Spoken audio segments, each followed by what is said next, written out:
Perpetual, donde perduran los vínculos. Esta semana comenzó la presencialidad plena en los establecimientos educacionales. Vamos a saludar al profesor Horacio Madini, que es el inspector de la Cuarta Región Escolar Nivel Primario. Con Florencia Garza le damos los buenos días. Profesor, ¿cómo le va? Hola, buenos días, Guillermo. Buenos días a toda la audiencia. ¿Cómo están? Muy bien, muy bien. Bueno, la primera evaluación que hacen de este reinicio de presencialidad plena, están todos los colegios con sus aulas completas. ¿Qué evaluación hacen de lo que ocurre en la Cuarta Región Escolar, profesor? Bueno, tenemos distintas situaciones. Hemos estado trabajando desde el mes de febrero para poder normalizar este regreso a la presencialidad después de 2 años de incertidumbre, de desafíos, de presencialidad, de virtualidad. Hemos comenzado bien, tenemos un incremento de matrícula, hemos logrado redireccionar algunas partidas, especialmente para las higueras, que ha crecido mucho, para las escuelas de Río Cuarto Centro, la escuela Sabatini y la escuela Mitre, para la escuela Zarco de Reducción. Hemos incorporado nuevas secciones de grado para que los niños de primer grado puedan estar siendo atendidos y en grados no tan numerosos. Hemos también trabajado para abrir 2 escuelas rurales, la Gabriela Mistral de Los Jagüeles y la Escuela Remedios Escalada de Colonia La Emilia, de Estancia La Emilia, que es cerca de la Cecira, porque no había matrícula y ahora hay matrícula, así que las escuelas se van a reabrir, son escuelas rurales. Y estamos esperando que el 30 de marzo se consolide la matrícula para ver el incremento real que hemos tenido en la Cuarta Región Escolar. ¿Lo notan de manera general, más allá de las escuelas que nombró, que se han aumentado la cantidad de grados en esos establecimientos, que hay un aumento general de la matrícula en todos los años? Sí, estimamos que hay un incremento, especialmente en el nivel, en el primer ciclo, en el primer grado, que ha crecido, y también es bueno que se reabran las escuelas rurales, porque enseña que la gente vuelve al campo, vuelve a sus lugares de trabajo, y bueno, donde haya alumnos, abrimos las escuelas. Ya abrimos las escuelas, ¿verdad? Porque estaban suspendidas el servicio educativo y se vuelven a abrir. ¿A qué lo adjudica este aumento? ¿Es un rebote? ¿Es que con la pérdida de la pandemia se revalorizó la importancia de la educación? ¿Cómo lo juzga usted, profesor? Y yo creo que sí, la pandemia ha servido para revalorizar la función de la escuela, la función del maestro, de los directores. Y bueno, y debo agradecer a las familias, a los maestros, a los supervisores, a todos los equipos directivos que han estado sosteniendo esta escuela pública abierta durante estos 2 años de incertidumbre, de pandemia, que nos tenían realmente preocupados a todos. ¿Con qué problemas se han encontrado en este escenario de reinicio de presencialidad plena, profesor?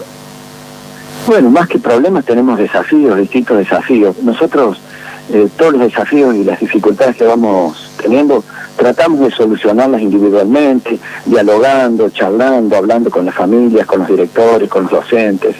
Pero nos preocupa mucho lo pedagógico y estamos todos abocados en proyectos que van a implementar una propuesta del Gobierno de Córdoba, del Ministerio de Educación de la provincia, que es para el bienio 2022-23, y que son programas para fortalecer la lengua, las matemáticas y la alfabetización digital en todas las escuelas de la provincia.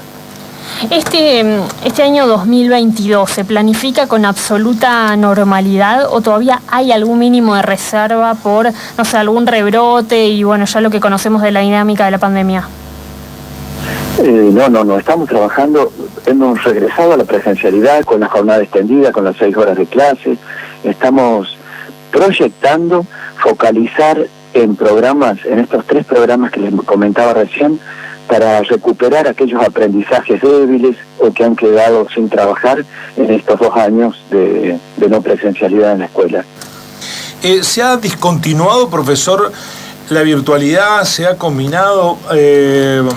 ¿Hay la apelación a los docentes para que no desactiven plenamente la virtualidad ante la eventualidad de tener que recobrarla?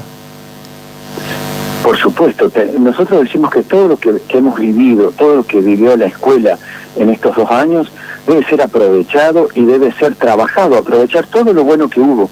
La virtualidad tuvo muchas cosas buenas y hay que aprovecharlas y hay que seguir. Por eso se va a trabajar la alfabetización digital, que es muy importante para que no nos olvidemos y que estemos atentos ante cualquier eventualidad. Podremos regresar ya organizadamente y de otro modo. ¿Han encontrado inconveniente en la aplicación de los protocolos de prevención en los establecimientos educacionales? Si son inconvenientes, ¿son generalizados o son aislados?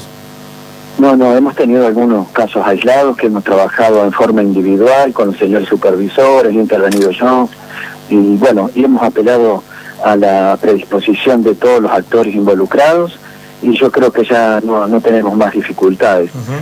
Al respecto, yo quería comentarles que el día 7 el señor ministro de Educación ha firmado la resolución número 114, en la que nos indica que en las clases de educación física los estudiantes y el docente, mientras estén al aire libre, van a estar sin barbijo. Van a poder estar sin barbijo. Luego, cuando entran al aula, el profesor se encargará de hacer colocar el barbijo al niño para que esté en un lugar cerrado cuidándose, porque nos tenemos que seguir cuidando realmente. La pandemia y el virus están todavía. En el año 2019, profesor, se conocían los datos del estudio ERCE de la UNESCO y allí, se mostraba que la Argentina estaba como entre los peores desempeños de América Latina y el Caribe y también comparando la Argentina consigo misma en relación a unos años atrás. Habría que esperar obviamente los estudios de estos años, pero por la pandemia, ustedes, si bien están comenzando el ciclo lectivo, lo entiendo, pero ¿ven así como algún déficit que se haya profundizado con la pandemia en alguna asignatura? Mire, nosotros estamos involucrados en la escuela y estamos tratando de que lo que usted dice no haya ocurrido. Vamos a esperar los resultados del operativo Aprender que se realizó el año pasado, que va a estar en mayo, junio, pero ya estamos trabajando con estos programas del Ministerio de Educación de la provincia para tratar de, si hubo alguna falencia, la estamos recuperando. Ya tenemos 30 escuelas nosotros incorporadas al programa Volver a la Escuela, que va a ser con tutorías especiales, coordinando, un docente va a coordinar con el director, y vamos a tener talleristas en lengua y matemática y en alfabetización digital que van a estar fortaleciendo los aprendizajes de aquellos estudiantes que más lo necesitan o que han tenido alguna carencia por distintas circunstancias. Muchas veces eran ajenas a los niños, no tenían conectividad o los papás no tenían los recursos o era imposible alcanzarle fotocopia. Y bueno, vamos a ocuparnos de esos niños, estamos todos preocupados y ocupándonos por esta realidad. En el comienzo del ciclo, estamos dialogando con el profesor Horacio Madini, el inspector de la 4ª región escolar del nivel primario. Hablamos con una docente de la Escuela 21 de Julio y entre las cuestiones que planteó es la postergada titularización de suplentes. ¿Hay novedades a ese respecto, profesor? No, lo que le debe haber dicho ella es que se han retrasado los actos públicos. Así es. Para la designación de suplentes interinos. Sí, este acto ya se realizó, gracias a Dios. El viernes pasado se cubrieron más de 100 cargos en la ciudad de Río Cuarto, nada más. Y en el interior ya se habían realizado en la semana. Pero estábamos demorados en Río Cuarto por distintas razones ajenas a nosotros, que eran referentes al apoyo administrativo, por distintas circunstancias que han pasado.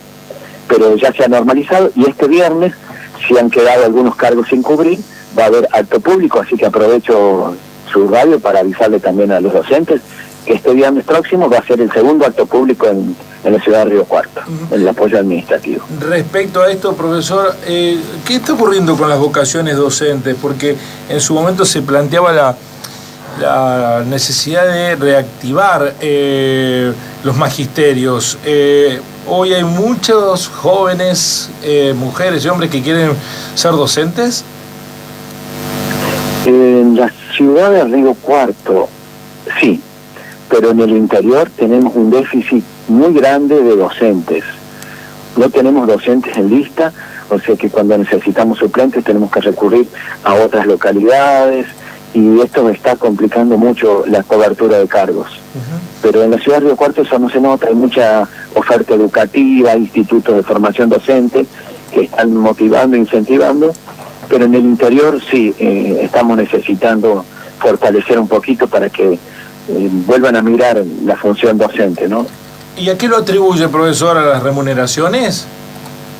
Y quizás en el interior hay otros trabajos, el docente o los jóvenes eligen otros trabajos, otras actividades, es algo muy difícil, depende de cada zona, ¿no es cierto? Y finalmente quiero preguntarle, porque además de el comienzo del ciclo lectivo de manera presencial plena, ¿están capacitándose los docentes o la estructura educativa para el censo que se viene? ¿De qué manera lo están haciendo? ¿Cuáles son las cargas públicas que van a tener? Bueno, respecto al censo 2022, que se va a realizar el 18 de mayo en todo el país, tengo a cargo el departamento Río Cuarto junto a la inspectora Adriana Don Giovanni, y tenemos en el departamento General Roca a la inspectora Liliana Contreras, en el departamento Juárez Selman a la inspectora Fanny Labori, y en el departamento Presidente Roque Sáenz Peña a la inspectora Fabiana Arrobarrena. Ellas van a ser las jefas departamentales, es decir, que van a ser las jefas, las autoridades máximas del censo en este operativo censal. Ellas van a tener a su cargo jefes de fracciones. En el departamento Río Cuarto vamos a tener 40 jefes de fracciones, y a su vez estos van a tener jefes de radio, y a su vez estos van a tener censistas. Así que yo les pido a toda la estructura de educación que se acerquen a las inspectoras, que se ofrezcan. No va a ser una carga pública, sino que es un trabajo que van a tener, que también es como una carga pública y una responsabilidad de todos que estamos, no solo los docentes, sino de todos, es recabar los datos y participar de este operativo censal que venía también pospuesto. ¿Pero están obligados a hacerlo o es voluntario? No es voluntario, pero van a percibir una remuneración por este trabajo, no va a ser un trabajo más, una sobrecarga, sino que van a recibir una capacitación y una remuneración por el trabajo. ¿De cuánto es esa remuneración, profesor? Bueno, eso es mejor que cada uno lo averigüe y lo conozca, pero bueno, es importante la remuneración, es importante. Un censista, que es lo que puedo comentar, va a cobrar 6.000 pesos en las zonas urbanas y 8.500 en las zonas rurales. Bueno, y ese trabajo incluye, digamos, tienen que capacitarse para hacerlo, digamos. Sí. Si se acepta, hay que transitar el periodo de capacitación, que incluye varias reuniones. No, es todo virtual. Tenemos un aula virtual en el INDEC, y allí hacemos una capacitación que te demanda desde 6 horas, depende del tiempo que uno tenga disponible, pero lo mínimo son 6 horas y vos lo podés hacer en los tiempos que vos quieras. Tener un plazo, por supuesto, para cumplimentarlo. ¿Y solo pueden ser docentes los voluntarios o puede haber de otras actividades, profesiones? No, pueden ser todas las personas que estén en el sistema en la provincia de Córdoba, que tengan el CBU, que estén percibiendo un sueldo en la administración pública. Ajá. Pero empezamos por la estructura docente. Cuando agotemos todas las instancias y nos falte personal, seguimos con las estructuras administrativas, municipales, provinciales. Judicial, por ejemplo. Y censistas pueden ser maestros, pueden ser estudiantes, también pueden ser mayores de edad. Ajá. ¿Y esos, los interesados, tienen que contactarse? ¿De qué manera? Los censistas se deben inscribir en la página del INDEX, Censo 2022, y allí se postulan. Ajá. Y los jefes de radio tienen que hablar con las inspectoras a las que he mencionado recién, o nosotros en la cuarta región, y nosotros los registramos y los postulamos, y ellos después se capacitan y se aprueban la capacitación, que todos la van a aprobar, por supuesto. Van a estar designados. Perfecto. ¿Y hasta cuándo hay tiempo para esto? Estamos en el proceso de reclutamiento, por así decir esta palabra que no me gusta mucho, sí, de los jefes de fracción. Ya tenemos los jefes de fracción, los 40 jefes de fracción, ya los tenemos en el departamento Río Cuarto, y ahora estos jefes de fracción se están abocando a obtener sus jefes de radio. Bien. Vamos a necesitar una estructura en Río Cuarto de más de 600 personas. ¿Y en el departamento, me dice? En el departamento Río Cuarto. Sí, nosotros tenemos 40 fracciones Ellos a su vez tienen otros 3 o 4 veces más jefe de radio, y a su vez cada jefe de radio va a tener entre 15 y 30 censistas a cargo. Bien, bien. 600 personas entonces para hacer el censo en el departamento de Río Cuarto. ¿Usted va a ser el responsable? En el departamento de Río Cuarto. Usted va a ser el máximo responsable, digamos. En el departamento de Río Cuarto, sí, junto con la señora inspectora Ariana Bongiovanni. Vamos a tener, nos hemos dividido en parte departamento norte y departamento sur, para trabajar organizadamente. Lo comprometo entonces para una próxima entrevista a hablar algunos detalles más finos respecto del censo y de la actitud que los ciudadanos deben tener con él, y el compromiso por brindar información fidedigna, pero lo hacemos en otro momento si usted tiene esa predisposición, profesor, porque se nos cuando usted lo desee, Jeremías. Bueno. Cuando usted lo desee. Muchísimas gracias, profesor Madini, muy amable. No, quedo a su disposición. Buenos días y gracias por interesarse por la educación. Al contrario, gracias a usted. El inspector de la 4ª Región Escolar, Horacio Madini, algunos datos muy importantes, ¿no? Que acaba de... Primero, todo ligado al censo que acaba de referenciar, pero segundo, crece la matrícula en colegios céntricos de la ciudad de Río Cuarto y en Las Higueras, ¿no? Por eso se vieron obligados a abrir más primeros grados. Eso es muy interesante, ¿no? Parecía ser un efecto rebote de la ausencia durante 2 años de presencialidad. Recuperar las matrículas caídas. Eso es muy interesante. El otro dato es de la falta de maestros en los pueblos. Hay un déficit de vocaciones docentes en los pueblos, no en la ciudad, pero sí en los pueblos no hay docentes en los pueblos. Tienen un problema en las localidades más pequeñas. Ese es un signo de los tiempos también, que está ligado, creo yo, en una primera especulación, simple especulación, con que es muy posible que las actividades de las localidades muy dependientes del sector agropecuario, la remuneración sea mucho mejor que ser docente. Aquí en la urbanidad hay mucha más gente, ¿no?, para contener con esa estructura económica. Sí, Sofía. No, destacar que el maestro y profesor funcionario había dicho que nos podíamos inscribir para el censo en el INDEC, sí, pero acaba de entrar a la página y dice que por el momento la convocatoria está cerrada porque ya hay 250.000 personas preinscriptas para ser censistas. O sea que ya está. Me parece que ya está. Llegamos tarde. Bueno, había mucha gente que estaba interesada, no por lo remunerativo, sino por la experiencia. Muchas veces, a mí me resulta muy interesante que sea voluntario, ¿no? Porque si te obligan a hacer algo, seguramente no lo haces a conciencia, sino que lo haces obligado. Aquí, voluntario es gente que quiere ir a hacerlo. Por ahora es imposible inscribirse, ¿no? Deben estar limpiando los listados para saber cómo seleccionar, claro, a los censistas. Bueno, muy bien. Así son las cosas. Así son las cosas.